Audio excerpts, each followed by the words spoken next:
Olá! Como vocês estão, amigos? Sejam bem-vindos a mais um vídeo de crônicas aqui no canal. Plutarque é um dos personagens que ganham mais importância no desfecho dos filmes de Jogos Vorazes. Apesar disso, poucas informações sobre ele são mostradas. Por isso, neste vídeo eu vou contar sua história ao longo da trama, mas vale lembrar que essas informações foram retiradas dos livros da saga Jogos Vorazes, de Suzanne Collins. Como curiosidade, Philip Seymour Hoffman, o ator que interpretou Plutarque, faleceu em 2014, quando algumas cenas ainda precisavam ser gravadas. Por causa disso, tivemos menos cenas dele do que era esperado, já que muitas de suas aparições acabaram sendo substituídas por outros personagens.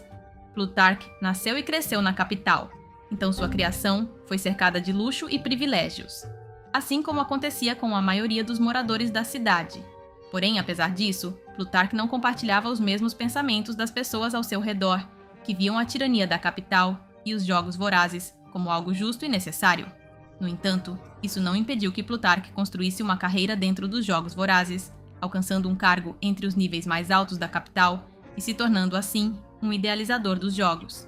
Plutarque passou vários anos trabalhando sob o comando da capital, seguindo as regras e fortalecendo sua aparente lealdade a Snow. Mas, ao mesmo tempo, ele vinha criando conexões com um grupo secreto de rebeldes, cujo objetivo era derrubar a capital e acabar definitivamente com os Jogos Vorazes. Plutarque só começou a colocar seu plano em prática quando percebeu que estava suficientemente perto do poder. E isso aconteceu no momento em que começou a trabalhar ao lado do líder dos idealizadores dos jogos, Seneca Crane. Sua primeira aparição aconteceu de forma anônima durante a 74ª edição dos Jogos Vorazes. Durante as sessões privadas em que os tributos demonstravam suas habilidades, foi nesse momento que Katniss chamou sua atenção, depois de disparar uma flecha e acertar uma maçã presa na parede. Durante as entrevistas dos tributos, Caesar Flickerman pediu que Katniss revelasse informações sobre sua sessão de treinamento privado, mas Plutarque interferiu, dizendo que não era permitido divulgar esse tipo de informação. Aquela edição dos Jogos Vorazes seria responsável por criar um precedente contra a capital e marcaria o início da rebelião, que havia permanecido adormecida por tantos anos, esperando o momento de despertar. E quem conseguiria alcançar esse objetivo não seria ninguém menos que o símbolo de coragem e resistência, atributo do Distrito 12, Katniss Everdeen, que fez a capital parecer ridícula ao enganá-la com sua estratégia das amoras venenosas, o que posteriormente causou a execução de Seneca Crane. Isso permitiu que Plutarque assumisse o cargo de líder dos idealizadores dos jogos. Como era de se esperar, isso o colocou em uma posição extremamente perigosa, já que qualquer passo em falso poderia levá-lo a uma sentença de morte inevitável. Após o fim da 74ª edição dos Jogos Vorazes, Plutarque participou da comemoração realizada na mansão do presidente Snow. Lá, ele se aproximou de Katniss e a convidou para dançar, com a permissão de Peeta. Ele se apresentou como o novo chefe dos idealizadores dos jogos e fez uma brincadeira sobre sua nova posição, fazendo Katniss rir, embora no fundo ela se sentisse incomodada. Depois, ele a convidou para participar de uma reunião de estratégia dos próximos Jogos Vorazes, garantindo que, embora aquilo normalmente fosse algo exclusivo dos idealizadores, ele tinha certeza de que ela saberia guardar um segredo. Após isso, ele se despediu dela, mas antes de ir embora, fez questão de que Katniss visse o símbolo do tordo em seu relógio, como uma espécie de mensagem indireta.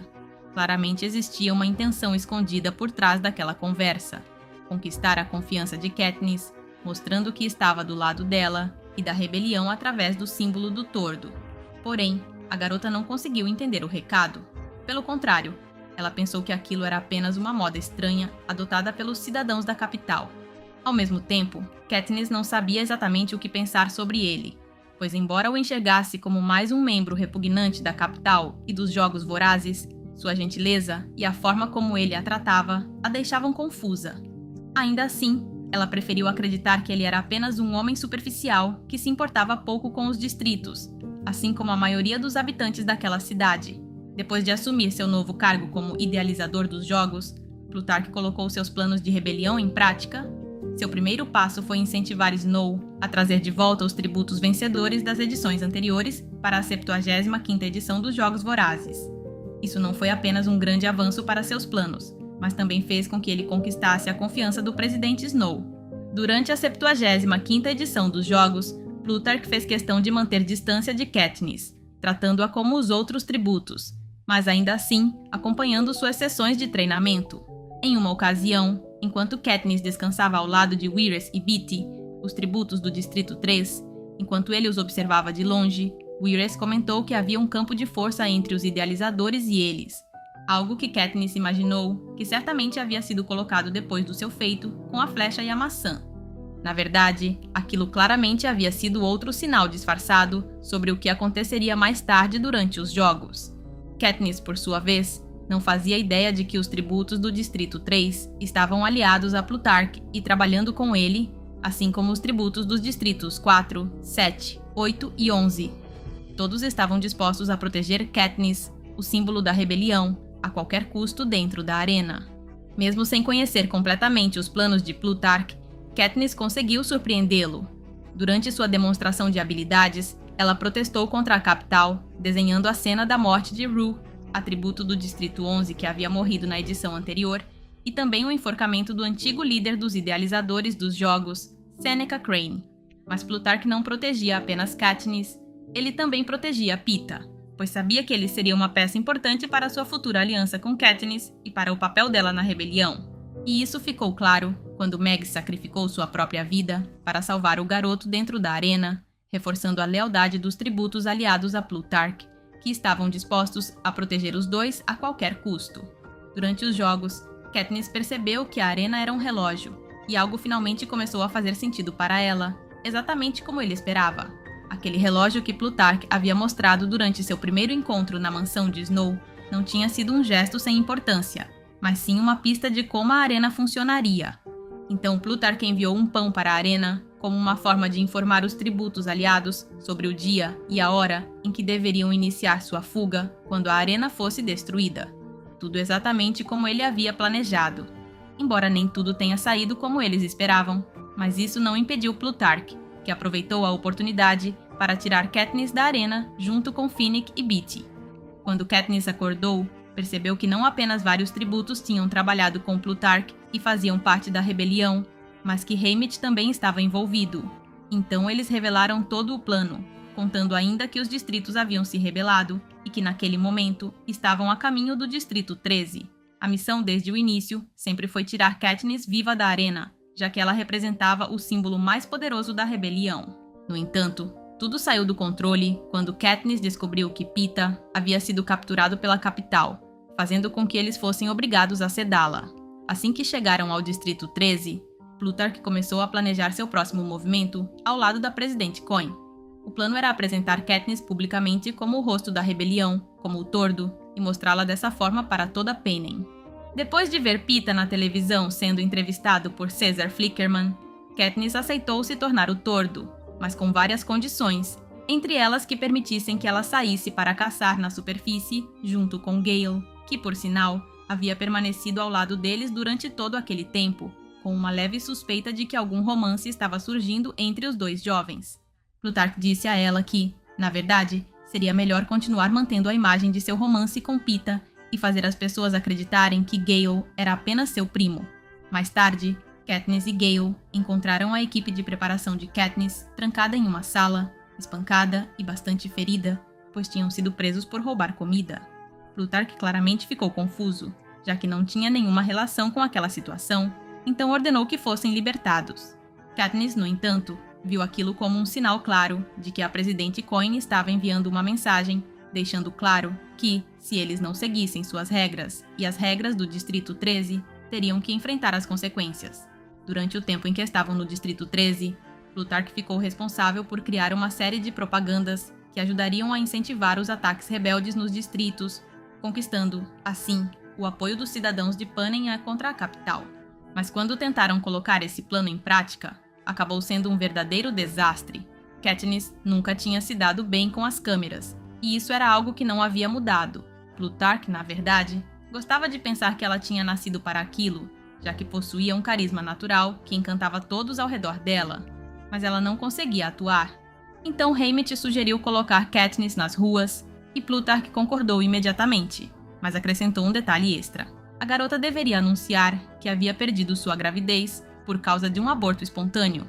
Enquanto Katniss se preparava para gravar a propaganda, Gale discutiu com Plutarch sobre o tipo de governo que seria instalado em Panem depois que a capital fosse derrubada.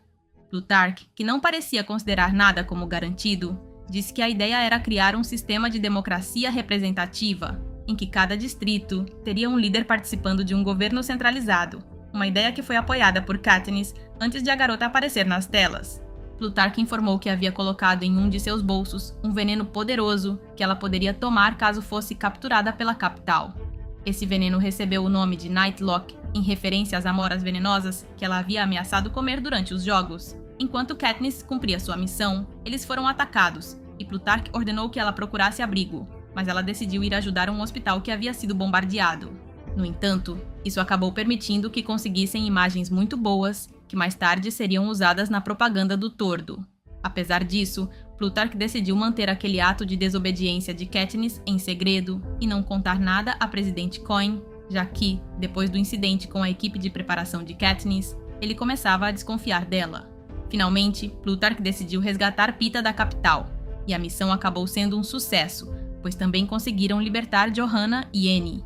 O que eles não esperavam era que Peeta tivesse sofrido uma lavagem cerebral tão profunda que, ao ver Katniss, seu primeiro instinto foi tentar matá-la. Por isso, com a ajuda de Prim, eles criaram um plano para tentar reverter os traumas do garoto. Plutarch também usou o casamento de Finnick e Annie como parte da propaganda a favor da rebelião, usando mais uma vez as mesmas estratégias que a capital havia usado contra eles e desviando a atenção do que realmente importava. E havia um motivo por trás de tudo. Katniss, Finnick e Gale, junto com o resto da equipe, seriam enviados para a capital, enquanto ele os guiaria para evitar as armadilhas e explosivos espalhados ao redor da mansão do presidente Snow. No fim dessa missão, bombas foram lançadas e mataram muitas pessoas, incluindo crianças. Todos pensaram que aquilo tinha sido uma ação de Snow, quando, na verdade, tinha sido obra da presidente Coin. Esse bombardeio também foi transmitido ao vivo para todos os distritos, algo que provavelmente também fazia parte dos planos de Plutarch. Dessa forma, ele conseguiu fazer com que as pessoas enxergassem Snow como um assassino de crianças inocentes da capital, quando, na realidade, ele não tinha sido o responsável por aqueles crimes. E embora parecesse que Plutarch poderia ultrapassar os limites da mesma forma que a presidente havia feito, ele conseguiu se redimir ao impedir Coin de assassinar Effie. Durante a execução de Snow, Katniss decidiu matar Coin, e Plutarch a defendeu no julgamento, ajudando-a a recuperar sua liberdade. Mais tarde, ele informou que havia sido nomeado chefe de comunicações do novo governo, posição que usaria para garantir que todos os crimes da garota fossem perdoados e que ela pudesse seguir sua vida livremente. Plutarch foi um personagem extremamente poderoso, inteligente e fundamental na história de Jogos Vorazes. Ele utilizou várias das estratégias sujas da própria capital para virar o jogo ao seu favor e manipulou as pessoas ao seu redor da maneira que achava necessária para alcançar um objetivo em benefício de Panem, incluindo a própria Katniss. E embora tenha tido a oportunidade de se corromper, como aconteceu com a presidente Coin, ele conseguiu se manter firme até alcançar seu objetivo. O que você achou da história desse personagem de Jogos Vorazes? Gostaria que eu falasse sobre algum outro personagem desta ou de outra saga? Deixe sua opinião nos comentários. E lembre-se, se você gosta desse tipo de vídeo, pode ajudar se inscrevendo no canal e deixando o seu like. A gente se encontra no próximo vídeo.